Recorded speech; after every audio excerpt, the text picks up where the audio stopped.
এখন আমি দেখবো নতুন আরেকটা জিনিস যেটার নাম হচ্ছে অ্যাকর্ডিয়ান। অ্যাকর্ডিয়ান জিনিসটা কি? আমরা অ্যাকর্ডিয়ান জিনিসটা আইডিয়া নেওয়ার জন্য, আচ্ছা একটু ভালো করে খেয়াল করো। এটা টগল টাইপের না ভাই অ্যাকর্ডিয়নটা? এফএকিউ টাইপের, হ্যাঁ, ফ্রিকোয়েন্টলি আস্কড কোশ্চেন টাইপের। আমি দেখাচ্ছি। টিপ দিলে একটা নেমে আসবে।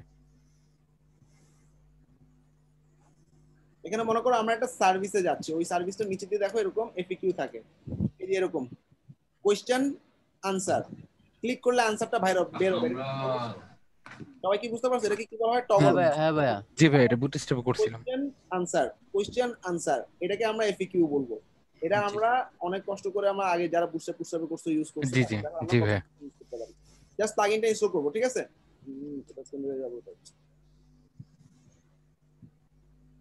আচ্ছা, সো আমি ওয়ার্ডপ্রেসের আবার একটা নতুন প্লাগইন অ্যাড করতেছি, এলফ সাইডেরই এফএকিউ প্লাগইন।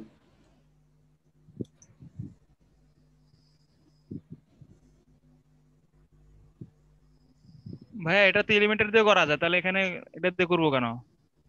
আচ্ছা, এলিমেন্টর দিয়ে যখন আমরা করব তখন আসলে ডিজাইন সবকিছু করতে হয়। এখানে আমাদের ব্যাকগ্রাউন্ড কালার টালার সব রেডি করা আছে, খুব দ্রুত আমি করতে পারি। ওকে, এলিমেন্টর দিয়ে করতে পারো, অ্যাডন গুলো আছে, তারপর হচ্ছে হ্যাপি অ্যাডন গুলো আছে, এটা দিয়েও করতে পারো। বাট হঠাৎ করে একটা ওয়েবসাইটের মধ্যে তোমার এলিমেন্টর নাই, তখন তোমার এই প্লাগইন গুলো দিয়ে করতে হবে। ওকে, আচ্ছা ঠিক আছে। ওয়েবসাইটের এফএকিউ, এটা হচ্ছে সেই প্লাগইনটা। ওকে, এটা $24 একটা প্লাগইন, খুব সুন্দরভাবে সব রেডি করা আছে এবং ভিজুয়াল এডিটর গুলো অনেক সুন্দর। আপলোড করতেছি প্লাগইন, চুজ প্লাগইন, এখানে পাবো এলফ সাইডের।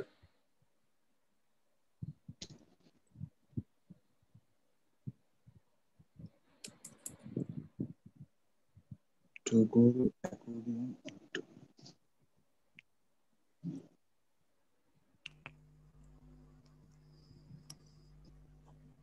নাই ভাইয়া।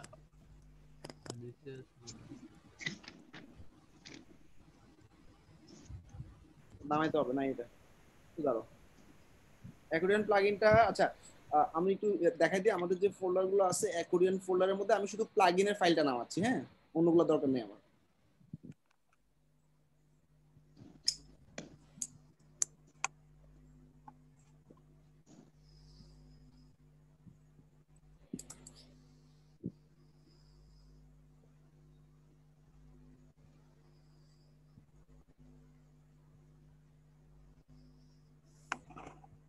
প্লাগইনটা ইনস্টল এবং অ্যাক্টিভেট করার পর আমাদের বাম দিকে দেখবা এফএকিউ নামে একটা অপশন চলে আসছে। এফএকিউ পাইছো?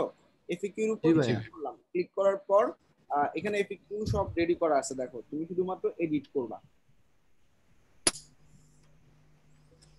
ক্রিয়েট উইজেট নাম দিলাম এফএকিউ, হাতের নিচের দিকে দেখো চলে আসছে সাবস্ক্রিপশন, অ্যাপ্লিকেশন, সাপোর্ট। এখন আমরা মনে করো একটু ভালো করে খেয়াল করো, এখানে স্টাইল নামে একটা অপশন আছে, আমি আগে ডিজাইন করে ফেলি। হ্যাঁ, আচ্ছা, ব্যাকগ্রাউন্ডে আমি কি করব, একটা কালার দিতে চাই।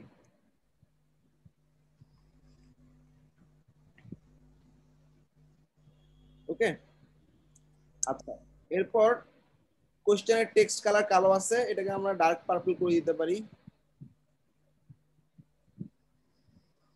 আচ্ছা, তারপর আনসারে ক্লিক করলাম, এটা হচ্ছে আনসার। আনসারের টেক্সট কালার অ্যাশ কালার আছে, এটাকে আমরা একটু ডার্ক পেস্ট কালার করে দিলাম। ওকে, এই যে দেখো ডার্ক পেস্ট হয়ে গেছে। আচ্ছা, ক্যাটাগরি টেক্সট কালার, এটা হচ্ছে ক্যাটাগরি, এটা কালোই থাক। আচ্ছা, এখানে তিনটা ক্যাটাগরিতে আছে। এখন আমরা কন্টেন্টে যাচ্ছি, তুমি ব্যাকগ্রাউন্ডের জায়গায় ব্যাকগ্রাউন্ড এন্ড শ্যাডো ইউজ করতে পারো, এছাড়াও ব্যাকগ্রাউন্ড এন্ড বর্ডার ইউজ করতে পারো। আপাতত আমি ব্যাকগ্রাউন্ডে রাখতেছি। আচ্ছা, লেআউটে দেখো অনেক ধরনের ডিজাইন হয়, এই একটা ডিজাইন তাই না, ক্লিক করলে ভেঙে যাচ্ছে। আচ্ছা, আরেকটা হচ্ছে দেখো লিস্ট। লিস্ট কি? সব কোশ্চেন আনসার একবারই দেখাবে। ওকে, আর এটা হচ্ছে মাল্টি কলাম। মাল্টি কলামটা অতটা সুন্দর না, আমরা শুধু অ্যাকর্ডিয়নটাই নিচ্ছি। অ্যাকর্ডিয়নে এখানে প্লাস দিলে ভাঙতেছে তাই না? এছাড়াও আমি অ্যারো দিতে পারি, অ্যারো দিলে দেখো এই যে অ্যারো চলে আসছে। ওকে, এবার আমি কন্টেন্টে যাচ্ছি, লেখা চেঞ্জ করব।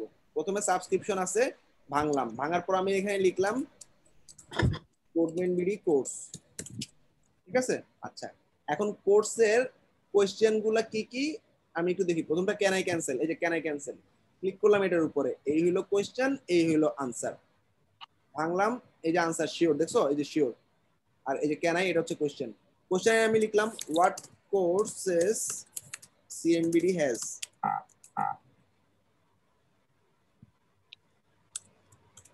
এই যে চলে আসছে তাই না। এটাকে ভাঙলে এটার আনসারটা আমি এখন লিখে দিতেছি 6 কোর্সেস মনে করো, হ্যাঁ দেখো তাহলে এই যে 6 কোর্সেস পাইছো। জি আচ্ছা এভাবে সবগুলো কোশ্চেন আনসার চেঞ্জ করবা।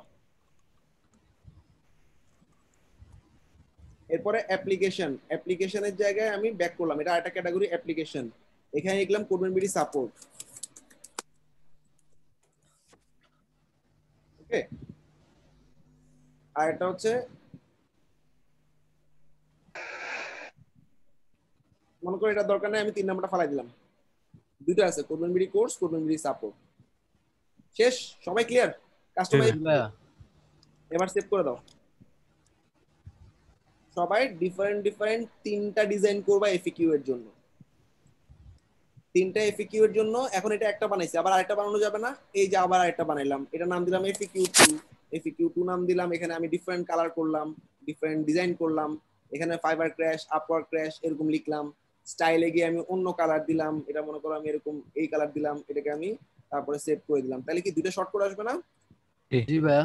3টা শর্টকাট বের করে একটা পেজে পরপর 3টা শর্টকাট বসাবা। প্রথমটা কপি করলাম এডিট পেজে, এটার নিচে দিয়ে 2-3টা এন্টার দিয়ে এই একটা শর্টকাট, আবার 2 নাম্বার শর্টকাটটা কপি করলাম, এটা এরকম সবগুলো একই পেজে বসবে অ্যাসাইনমেন্ট। তোমাদের একটাই পেজ বানাবা, প্রথমে কন্টাক্ট ফর্ম একটা, তারপর হচ্ছে এরকম এফএকিউ থাকবে 3টা, ক্লিয়ার?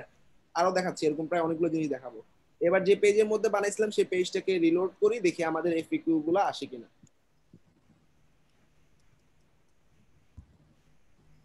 ভাই প্রথম আলো আচ্ছা দেখেন কেউ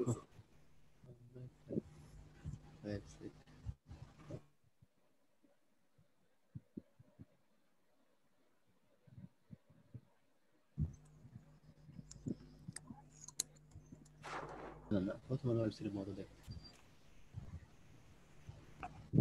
এখানে একই পেজে শো করতেছে না, এটা আমরা অন্য একটা পেজে বসাই, ঠিক আছে?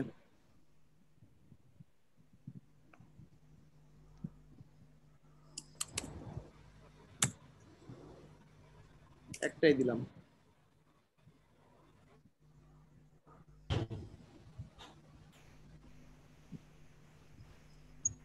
চলে আসছে, ওকে। জি ভাইয়া। আচ্ছা এখন সুবিধা হচ্ছে কি, এলিমেন্টরে তোমার এই জিনিসগুলো পুরো বানাইতে হবে, উপরে প্যাডিং দিতে হবে, মার্জিন দিতে হবে, অ্যানিমেশন দিতে হবে, কালার করতে হবে, এখানে আমার সব রেডি করা ছিল, আমি শুধু কন্টেন্ট গুলোকে চেঞ্জ করছি, ক্লিয়ার?